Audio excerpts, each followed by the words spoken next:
He once told her, "Your problems aren't mine." Now, his biggest problem is how to face the son who has his eyes. Ethan Blackwood had built his life on control.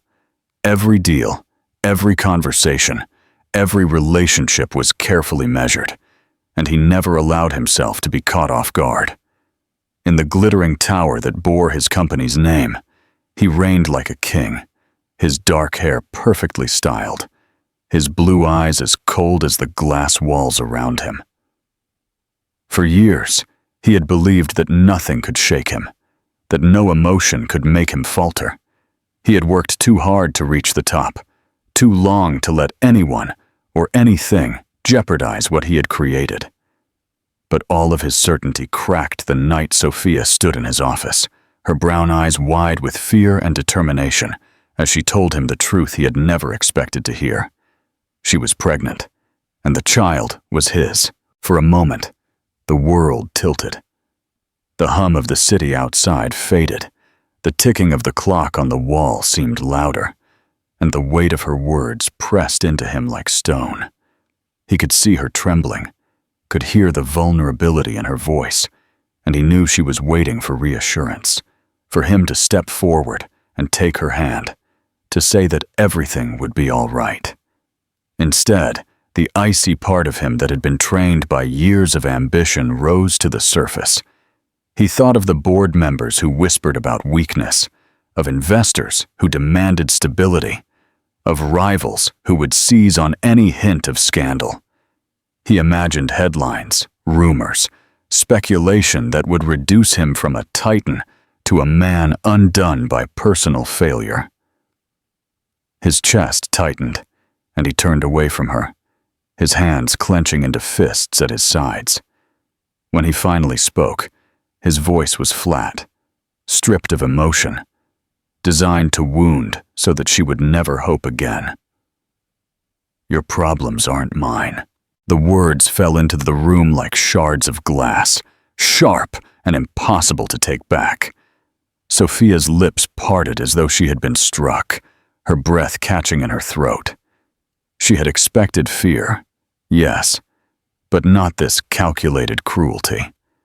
She searched his face, desperate to find even the smallest trace of the man she had believed she loved, the man who had once whispered to her in the dark that she was the only one who made him feel human. But his blue eyes gave nothing, his expression carved from stone. Her heart pounded, and she realized with brutal clarity that the man before her was not the man she thought she knew. She gathered her bag with shaking hands, her silence more powerful than any words she could have spoken. As she walked toward the door, Ethan's chest constricted with a sensation he refused to name. A voice deep inside him screamed to stop her, to take back what he had said, to beg her not to leave. But his pride, his fear, and his obsession with control chained him in place. The door closed softly behind her, and the echo of that sound reverberated through the office like a final verdict. For a long time, he stood staring at the skyline, the lights of the city flickering in the distance. He told himself he had done the right thing, that he had protected his empire from chaos, that he had freed himself from a burden he was never meant to carry. Yet when he returned to his desk, the papers in front of him blurred, and the silence around him pressed heavier than it ever had before. He poured himself a drink, but even the burn of whiskey could not erase the image of Sophia's eyes as she turned away. He tried to bury the moment beneath layers of work, telling himself he had chosen strength, but deep inside, where ambition could not reach, he knew he had just condemned himself to a life that no empire could fill. Sophia left Ethan's office with her legs barely carrying her, but her spirit steeled itself in ways she hadn't known were possible. The sting of his words replayed in her mind, as though etched into her very bones.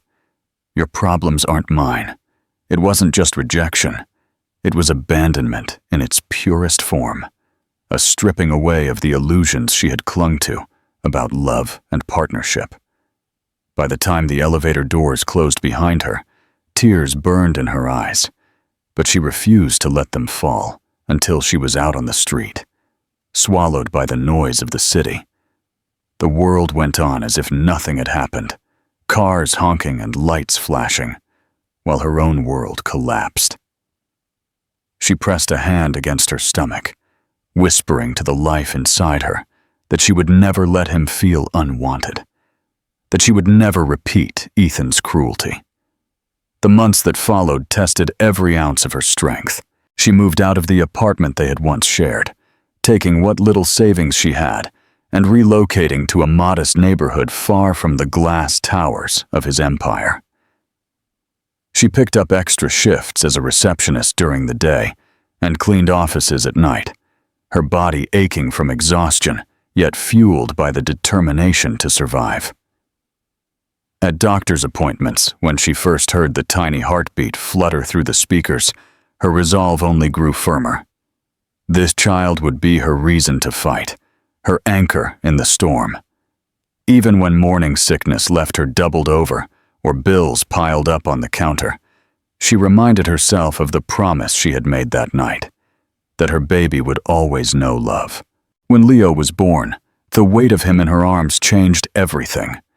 His dark hair was soft against her cheek, his blue eyes blinking open to stare at her with a clarity that broke her heart and healed it at the same time. He looked so much like Ethan that at first she could barely breathe, the resemblance a cruel reminder of the man who had turned his back. But then Leo's tiny fingers wrapped around hers, and she knew in that instant that he was hers alone. She whispered to him that he would never have to question his worth, that she would give him every ounce of her strength, and that no matter how hard life became, he would never face it alone. The early years were brutal. Sophia juggled sleepless nights with long days at work, learning to stretch every dollar until it frayed. She carried Leo in her arms to the grocery store when she couldn't afford a babysitter, rocked him to sleep while silently calculating how to pay rent, and smiled through her exhaustion so that he would never sense her fear. Her body bore the strain, her spirit cracked under the pressure, but every time Leo laughed, his clear, joyful sound filling their small apartment, she felt mended again. She decorated his room with hand-painted stars on the walls, filled their shelves with second-hand books, and created a home that, though simple, was warm with love. As Leo grew, so did the questions she had to face alone. People often commented on his striking blue eyes, so unusual against her brown ones, and though she only smiled politely, inside she felt the weight of the truth pressing harder. She knew one day Leo would notice the absence, that he would ask about the father whose features stared back at him from the mirror. At night, when the world was quiet and Leo slept peacefully beside her, she allowed herself to think of Ethan. Sometimes anger fueled her, reminding her of his dismissive words, of the coldness in his gaze. Other times, sorrow crept in, soft and unwelcome, whispering of the man she had once loved and the life they might have had if fear hadn't ruled his heart. By the time Leo turned 6, Sophia had settled into a rhythm, though it was far from easy. She worked as a teacher's aide at the local school, steady but modest work that gave her enough time to be present in her son's life. Leo thrived, his laughter filling every corner of their lives, his energy keeping her constantly on her toes. He was bright, curious, and endlessly kind, a child who seemed to see the world with an openness that both amazed and frightened her.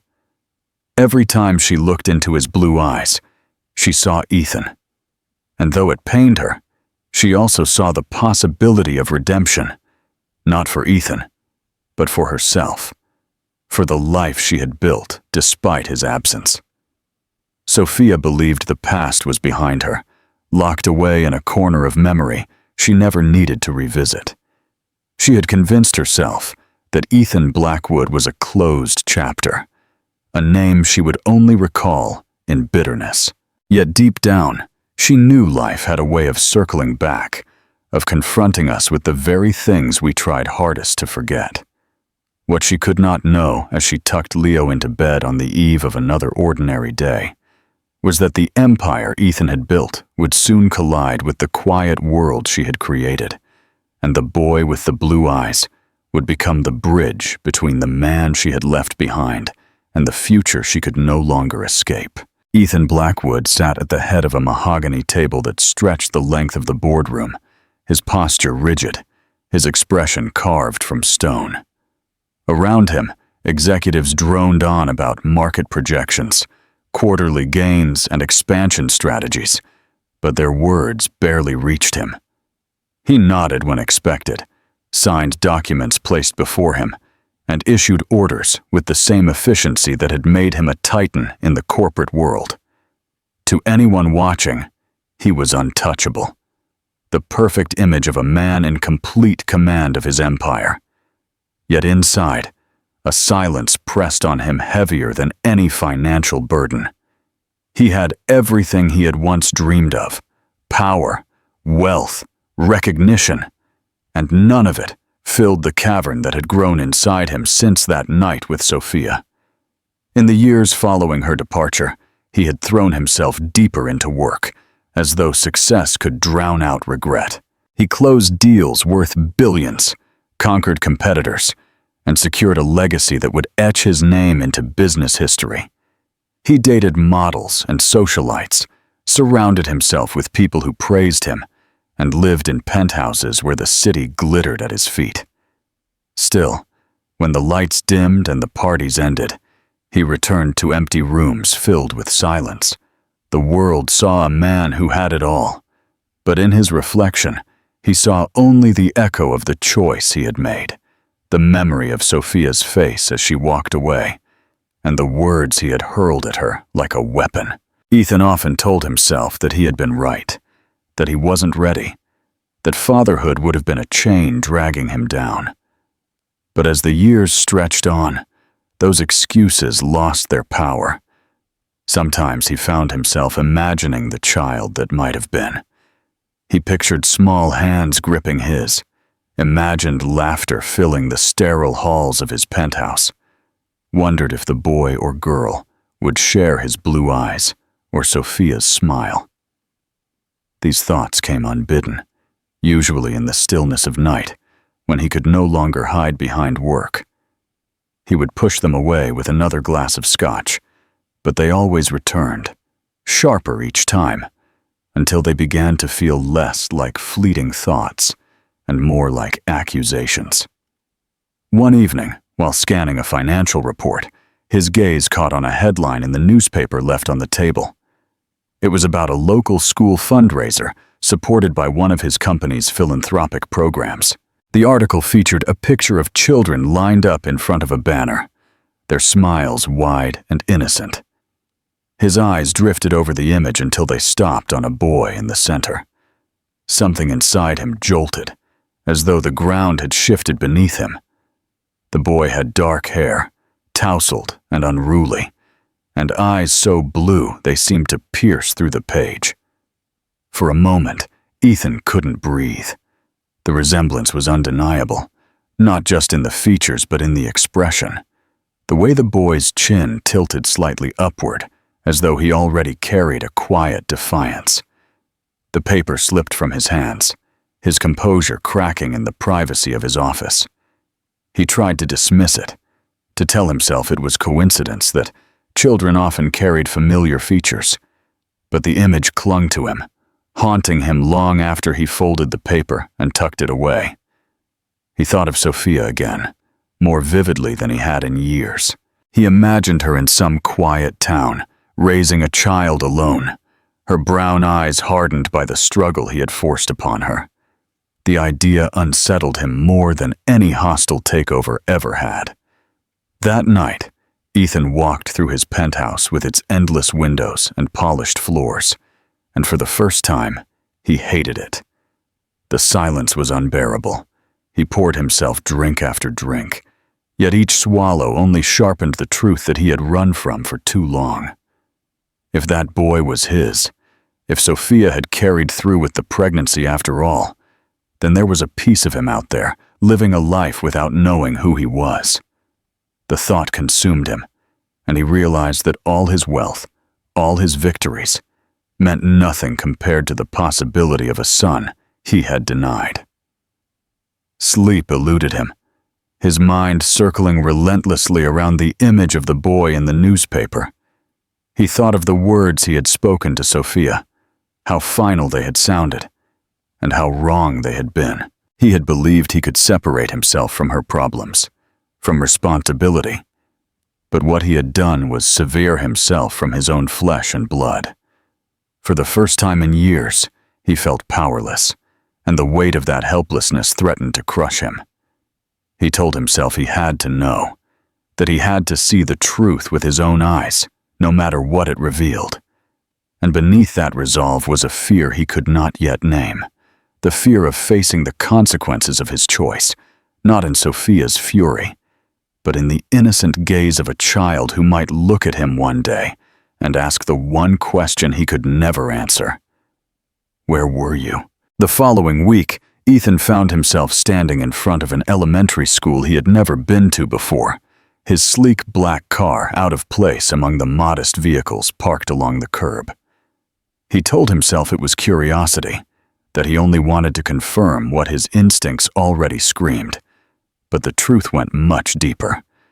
His hands gripped the steering wheel until his knuckles turned white, his chest tight with an anticipation that unnerved him more than any boardroom negotiation ever had.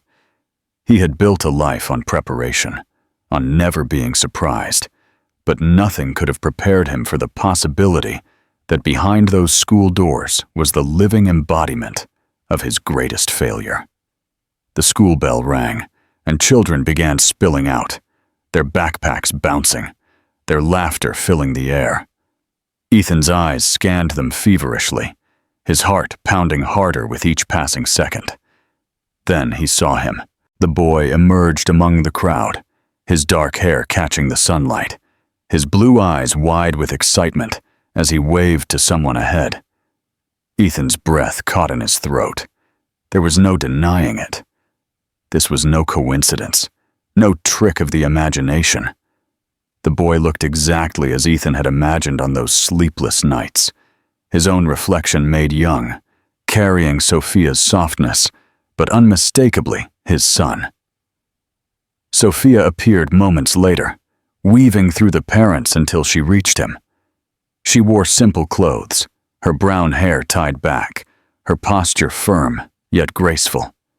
She bent to help the boy adjust his backpack, listening intently as he spoke with animated gestures. Her hand brushed his hair from his face in a gesture so tender it twisted Ethan's chest. He wanted to move closer, to hear the boy's voice, to know what kind of child he had become, but his feet felt heavy, chained by years of cowardice and pride. He had once told himself that her problems weren't his, yet here they were, flesh and blood, walking together as though he had never existed. Summoning courage he didn't know he had left, Ethan stepped out of the car. His polished shoes crunched against the gravel, and for the first time in years, he felt utterly exposed. Sophia's head turned, her eyes locking onto his. The moment stretched painfully long. Her expression hardened instantly, her body tensing as though preparing for battle. She placed a protective hand on her son's shoulder and pulled him slightly behind her, her brown eyes sharp with a warning he could feel even from a distance. Ethan stopped a few feet away, every rehearsed word evaporating from his mind. His voice came out hoarse, stripped of all the power he usually commanded. "Sophia," he said, her name trembling in the air between them. She straightened, her chin lifting, her grip on her son unyielding. "Ethan," she answered, her tone clipped, as if she had been expecting this moment all along. His gaze drifted helplessly to the boy, peeking out from behind her. Those blue eyes met his for the first time, curious and unguarded, and Ethan felt his heart break open. The boy tilted his head slightly, studying him the way children do when they sense something important. Ethan wanted to kneel, to tell him everything, but Sophia's glare held him in place. "He's mine, isn't he?" Ethan whispered, his throat tightening around the words. Sophia's lips pressed into a thin line, her silence cutting deeper than any answer. Finally, she said evenly, "He's my son, my responsibility, my life." "And mine too," Ethan said, the admission torn from him, leaving him raw and vulnerable. His voice cracked as the words settled in the air. Sophia's jaw clenched. She shifted, drawing her son closer. "You forfeited that right the day you told me he wasn't your problem." Her words were laced with steel, each syllable heavy with 6 years of pain and endurance. The boy looked between them, confusion flickering across his face. "Mommy, who is he?" he asked softly, his voice carrying an innocence that made Ethan's chest constrict. Sophia's eyes never left Ethan's. "No one," she said firmly, though her voice trembled almost imperceptibly.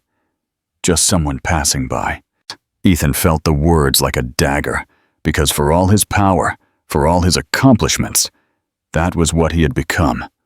No one. A stranger to his own child. He wanted to protest, to fall to his knees, to beg for the chance to explain. But Sophia turned away, guiding the boy toward the street. As they walked off, the boy glanced back once more, his blue eyes lingering on Ethan with a curiosity that would not let go. That single look shattered him completely. He stood rooted to the ground long after they had disappeared, the sounds of the school fading into the background. For the first time in his life, Ethan Blackwood, the man who could silence rooms with a single command, realized he had lost the one thing he could never buy, control, or rebuild. His son existed, and he had let the years slip away. Now the question that haunted him was not whether the boy was his, but how he would ever be able to look into those blue eyes again and explain why he had not been there. Ethan did not sleep the night after seeing Sophia and the boy, whose features left no doubt in his mind. He wandered the echoing rooms of his penthouse, staring out at the glittering skyline he had once believed was the measure of his success. The city stretched before him, but all he could see was the small hand Sophia had held, the boy's wide blue eyes that mirrored his own. He thought of the way Sophia had pulled the child behind her, as if shielding him from harm, and he realized with a sharp ache that in her mind, he was the harm. The man who had once promised her the world had become the man she worked to keep away. Every polished surface in his home reflected back his failure, and for the first time in years, he wondered if everything he had built was nothing more than a distraction from the emptiness he had created. The following days were torturous. He arrived at the office as always, greeted by assistants, advisors, and executives eager for his decisions. But his mind was elsewhere. Numbers blurred on the spreadsheets. The drone of reports became meaningless noise, and he found himself staring blankly out the window while others spoke, wondering what Leo, he had learned the boy's name by listening discreetly at the school gates, was doing at that very moment. Was he laughing with his classmates, struggling over arithmetic, asking questions about the world with the curiosity of a child? Each thought pierced Ethan deeper, because he had no answers. He had missed 6 years of milestones, 6 years of first words, first steps, first discoveries. He had missed birthdays and bedtime stories, and no amount of money could ever return them. One evening, driven by desperation, he sat at his desk with a sheet of paper before him. He was a man who commanded markets, who dictated speeches that swayed investors and won battles across continents. But now his hand shook as he tried to form words. He wrote slowly, painfully, admitting truths he had buried. He told Sophia that he had been afraid, that he had made a choice out of fear and pride, that he regretted every moment since.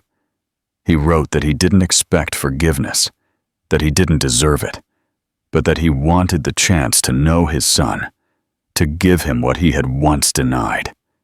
He ended the letter by saying that if all Sophia could ever allow him was to watch from a distance, he would take it, because even the smallest connection was better than the hollow life he had built. When he sealed the envelope and sent it, his heart pounded with both dread and a fragile spark of hope. Days passed with no reply. He convinced himself each morning that he should give up, that she had every reason to ignore him. Yet every evening he found himself checking for a message, a sign, anything at all. His restlessness grew unbearable until, unable to stay away, he drove again to the school. From the safety of his car, he watched Leo emerge, running with a backpack that looked too large for his small frame. Ethan's chest ached as he saw him laugh, the sound faint, but enough to fill the silence of his life with something he craved more than oxygen. He did not approach, but he could not turn away. Sophia noticed him eventually, her gaze sharp and unrelenting when she caught him across the street. She made no move toward him, but the message in her eyes was clear. She had not forgotten his words, and she would not easily allow him into the world she had built for her son.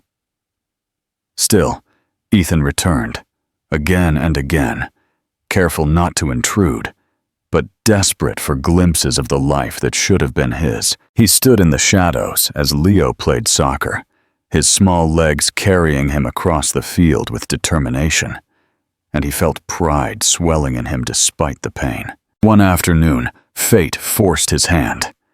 Leo stumbled while chasing the ball, his knee scraping against the ground. His cry rang out, sharp and immediate, and before Ethan could stop himself, he was moving. He reached the boy first, crouching low, his hand surprisingly steady as he brushed away dirt and whispered reassurances. Leo looked up at him through watery eyes, confusion flickering there, but no fear, only trust, as he leaned into the arms of the man who had abandoned him without knowing.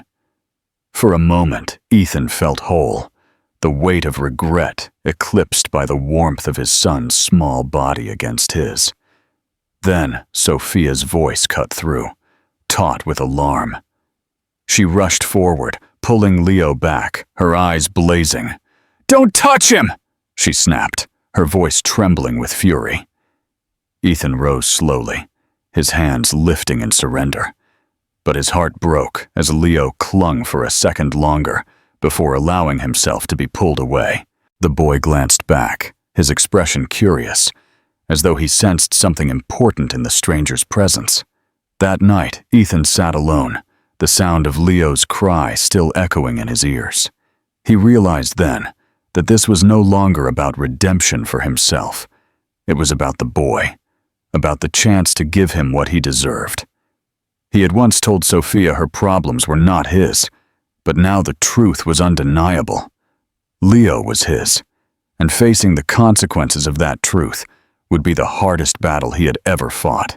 Ethan woke the next morning with a heaviness he could not shake, the kind that lingered not in the body but deep in the soul. He had not slept well, tossing in the silence of his penthouse, haunted by the sound of Leo's small cry and the fleeting warmth of holding him. It had been only a moment, a single fragile instant, yet it had seared itself into him with more force than all the years of boardroom triumphs combined. He could not return to the man he had been before, not after looking into those blue eyes that mirrored his own, and realizing that a bond existed between them, whether Sophia wanted it or not. For the first time in his life, Ethan understood what it meant to want something not for power, not for ambition, but for the raw ache of love. At the office, his distraction was obvious. His assistants whispered about his lack of focus. His executives grew uneasy when he dismissed meetings without explanation. For years, he had been a machine, relentless in pursuit of dominance. But now his mind drifted during presentations, and his pen hovered uselessly above contracts. He thought instead of Sophia, of the defiance in her gaze, of the way she had stood like a shield in front of their son. He could not blame her. He had earned her contempt with every careless word, every cruel choice, but he no longer wanted to hide behind excuses. The past could not be undone, but perhaps the future still could be written differently. That evening, he sat down once more at his desk and began to write again. This time his words were not carefully constructed like speeches for shareholders, but raw and halting. He wrote directly to Sophia, confessing that he had been a coward, that his fear of weakness had blinded him to the only thing that ever truly mattered. He admitted that he had thought success would fill the emptiness, only to learn that it deepened it instead.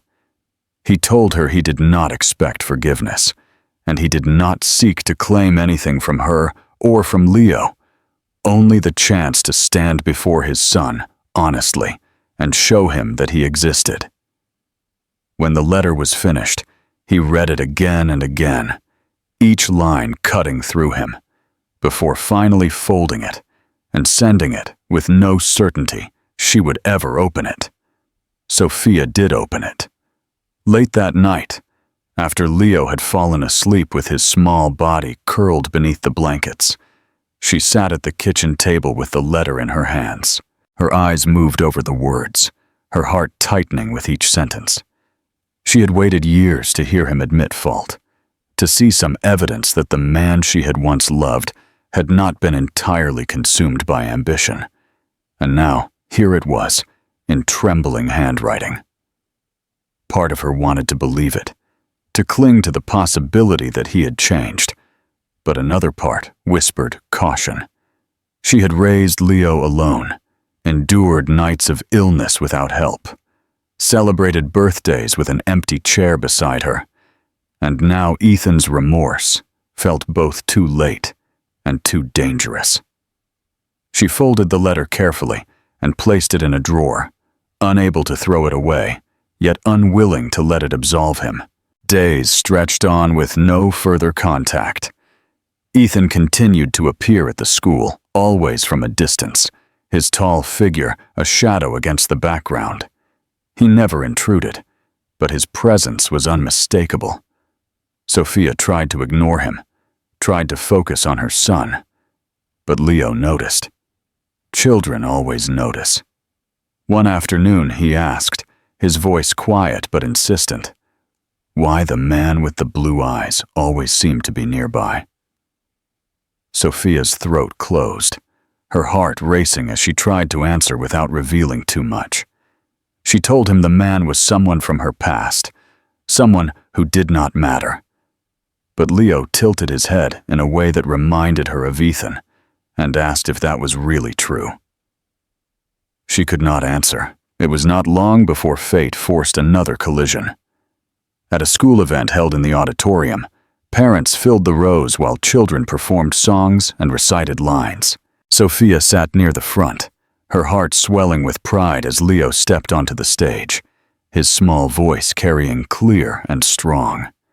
She did not see Ethan at first, but when the applause erupted and the children bowed, her gaze drifted to the back of the room. He was there, standing apart, his eyes fixed on the boy with a longing that could not be hidden. Their eyes met across the distance, and for a moment time froze. Afterward, as the crowd dispersed, Ethan approached. Sophia's instinct was to turn away, to shield Leo as she always had. But this time, Leo spotted him and froze mid-step. The boy's eyes widened, recognition sparking in them as though some invisible thread had been pulled taut. Ethan crouched down, lowering himself so as not to tower over him, his voice breaking as he spoke. "You were wonderful up there," he said, the words simple yet heavy with emotion. Sophia's chest tightened. She wanted to pull Leo away, to end it. But the boy hesitated, staring at the man who looked so much like him. "Mom," Leo asked softly, "who is he?" The question hung in the air, impossible to escape. Sophia looked at Ethan, her heart pounding, and for the first time she did not have the strength to lie. She remained silent, her silence more telling than words. Leo looked back at Ethan, his small brow furrowed. "Why weren't you here before?" he asked, the innocence of the question sharper than any accusation. Ethan swallowed hard, tears burning in his eyes as he whispered the only truth he had. "Because I was a fool." Sophia's throat closed as she watched, the moment striking her deeper than she had expected. Leo did not embrace him, did not smile, but he did not turn away either. He simply stood there, uncertain but listening, and for Ethan, that was more than he deserved. It was the first fragile crack in the wall that separated them, and though Sophia's instinct still screamed to protect her son, another part of her began to wonder if perhaps the past did not have to dictate their future forever. Sophia spent the following days in a storm of emotions, her mind torn between anger, fear, and a fragile thread of hope she did not want to acknowledge. Seeing Leo speak to Ethan had shaken her more than she expected.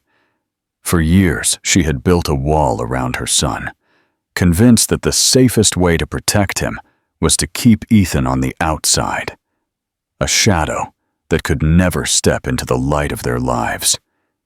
Yet Leo's question, "Why weren't you here before?" reverberated in her mind every night, a reminder that children sought answers no parent could withhold forever. She wanted to shield him from pain, but she also knew that denying him the truth might wound him just as deeply. Ethan, on the other hand, felt something shift inside him after that brief exchange. He had expected rejection, fury, perhaps even hatred. But Leo's gaze had not been filled with any of those things. Instead, there had been curiosity, a cautious openness that cut through Ethan's shame and left him with a fragile thread of hope. He began to appear more often, not in forceful ways, but in small, steady gestures that spoke louder than promises. He volunteered quietly at school events, anonymously funding supplies and programs without attaching his name. He lingered at soccer practices, clapping politely from the sidelines, careful never to overstep. Sophia noticed, and though she bristled at his persistence, she could not deny the sincerity in his actions. He was not trying to buy his way in. He was humbling himself, one day at a time. One Saturday afternoon, the fragile boundary between them was tested again. Leo had been invited to a friend's birthday party at the park, and Sophia stood with the other parents as the children played. She was startled when Ethan appeared, his tall frame impossible to miss, though he kept his distance. She wanted to send him away, to remind him that his presence was not welcome, but Leo noticed him almost immediately. The boy ran over, his eyes bright, and asked if Ethan wanted to see the fort he and the others had built out of sticks and blankets. Ethan hesitated, his eyes flickering toward Sophia for permission. She crossed her arms, torn between instinct and her son's eager expression. After a long pause, she gave the smallest nod, and Leo pulled Ethan toward the makeshift fort, as though the man had always been meant to be there.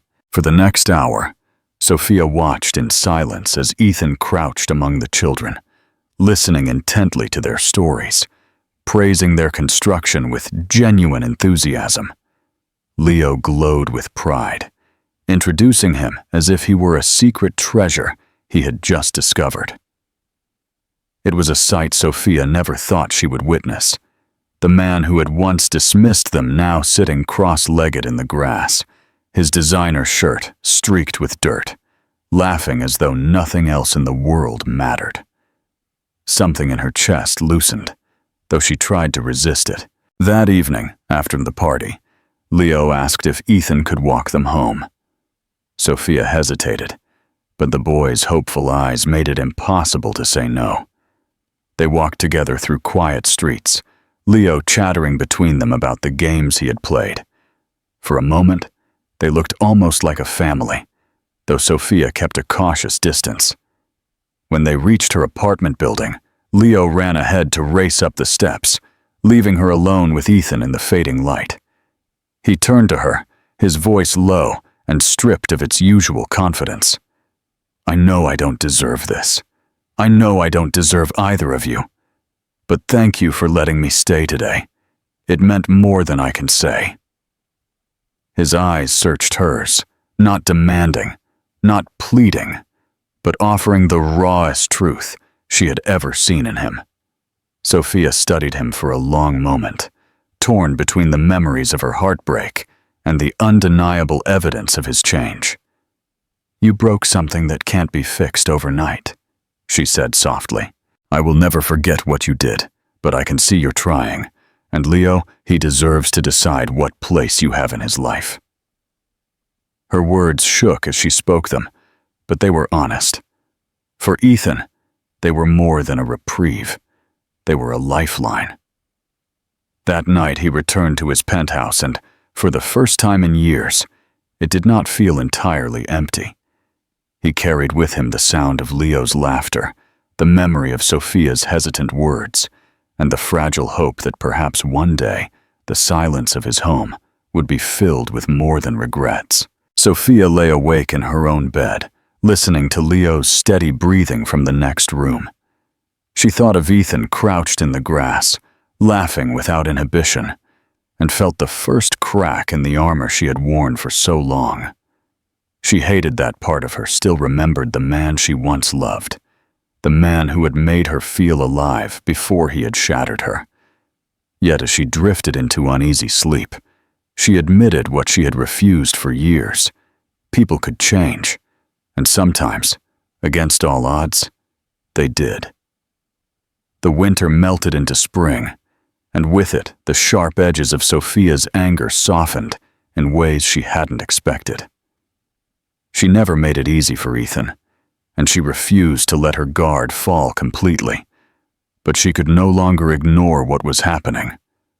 He was showing up, not with lavish gifts or hollow words, but with constancy.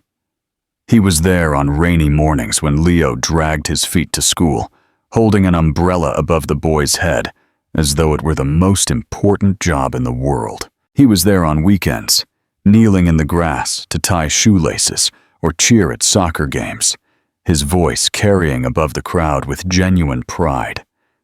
Each small act chipped away at the wall Sophia had built, leaving her torn between fear of being hurt again and the undeniable truth that Leo was thriving with his father near. One evening in late spring, Leo had a school play. Sophia dressed him in his costume and walked him to the auditorium, her heart swelling with pride as he fidgeted nervously backstage. She glanced into the crowd and saw Ethan sitting in the second row, his posture uncharacteristically hunched, his blue eyes fixed on the curtain as though nothing else existed. When Leo stepped onto the stage, his voice trembling at first before growing stronger, Ethan leaned forward, his hands clasped tightly, his expression radiating a pride that could not be faked. When the play ended and the applause roared, Leo searched the audience, and his eyes landed not just on Sophia, but on Ethan too. His smile stretched wider, and he waved at both of them, his small hand bridging the gap that years of mistakes had carved. After the performance, Leo tugged at Sophia's hand insistently. "Can he come to dinner with us?" he asked, his voice filled with innocent hope. Sophia hesitated, her instincts warring with the joy on her son's face, but in the end, she nodded. They walked together to a small diner nearby, Leo skipping ahead, as though he were leading them into a future of his own making. Ethan sat across from Sophia at the booth, his tall frame oddly out of place among the plastic seats and laminated menus. Yet he seemed more at ease than she had ever seen him. He listened to Leo's endless chatter, asked him about his favorite subjects in school, and laughed when the boy declared he wanted to be smarter than everyone, even Dad. The words slipped out so naturally that Sophia froze, her fork suspended in midair. She looked at Ethan, whose eyes shimmered with tears he quickly blinked away, and in that instant, she realized how much Leo had already begun to accept him. Later that night, when Leo was asleep, Sophia found herself standing with Ethan outside the apartment building. The streetlight cast a soft glow over them, and the silence between them felt less hostile than before, more like the pause before something fragile was spoken. Ethan's voice broke the quiet, low and raw. "I don't know how to make up for what I did. I don't know if I ever can. But I know that every moment with him feels like a gift I don't deserve, and I don't ever want to lose it again." He hesitated, his blue eyes searching hers. "And I know that I hurt you, Sophia, more than I can ever say. If you never forgive me, I'll understand. But I'll spend the rest of my life trying to show you that I am not the same man who told you your problems weren't mine." Sophia felt her chest tighten. She had rehearsed so many responses in her mind, words of anger, of finality, of closure.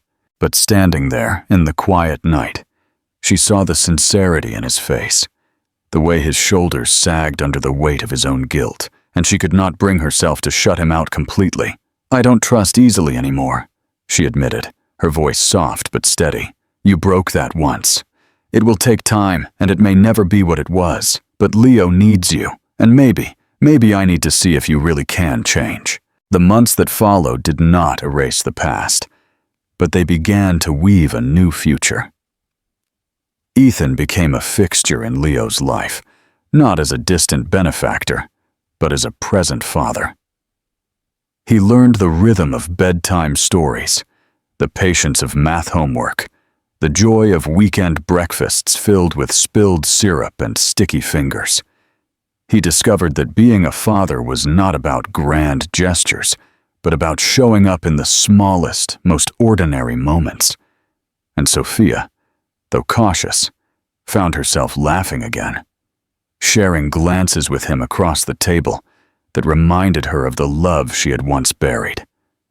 The day Leo introduced Ethan proudly to his classmates as "my dad" was the day Sophia realized they had reached a turning point. The boy no longer looked at Ethan as a stranger, but as part of his world, a presence he could trust. Ethan, once the man who had declared her problems were not his, had become the man who carried their burdens willingly, who placed their happiness above everything else. The scars of the past would never fully vanish, but they no longer defined them.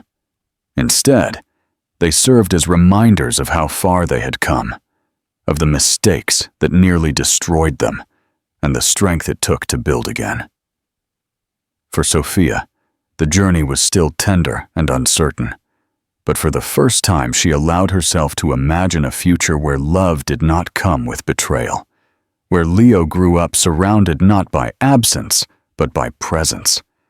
And for Ethan, every day was a vow that he would never again let fear dictate his choices, that he would never again turn away from the people who mattered most. He had once been haunted by the question of how he could ever look his son in the eye.